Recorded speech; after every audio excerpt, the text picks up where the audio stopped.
আসসালামু আলাইকুম, কেমন আছেন সবাই? আপনাদের কাছে নিয়ে আসলাম মুরগির বাচ্চার এই ব্যাচের পার্ট 4 এর ভিডিও। এখানে দেখতে পাচ্ছেন আমি মুরগির বাচ্চার লিটার পরিষ্কার করছি। যেহেতু আমার মুরগির বাচ্চা আজকে 3 দিন বয়স, তাই আজকে লিটার পরিষ্কার করতে হবে। যেহেতু ছোট ছোট মুরগির বাচ্চা রোগবালাই লাগার বেশি সম্ভাবনা থাকে, তাই লিটারটা পরিষ্কার রাখাই সবচেয়ে উত্তম।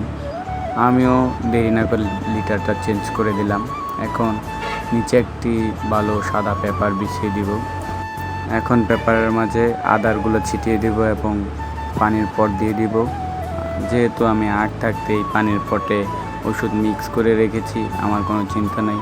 আমি পানির পটগুলো আবার বসিয়ে দিব।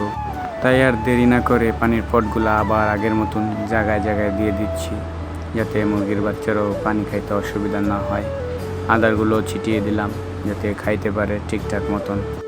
এই ছিল আমার পার্ট 4 এর ভিডিও। যদি আপনাদের কাছে আমার ভিডিওগুলো ভালো লাগে, লাইক করবেন, ফলো করবেন এবং শেয়ার করে দেবেন ভিডিওগুলো। আর নেক্সট পার্টের ভিডিও চাইলে অবশ্যই কমেন্ট করবেন।